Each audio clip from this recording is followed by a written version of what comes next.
ole tuna chuanin marua ti hla idin tharleng o ti kha motor khal phain na thok pha kan ni a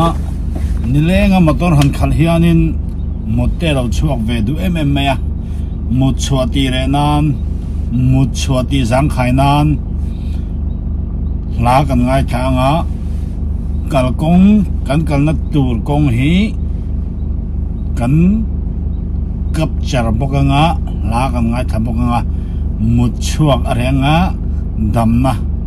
tharau taksa kan modona ni ole malam hi do thir to o idin tharleang ti la marwa ti sak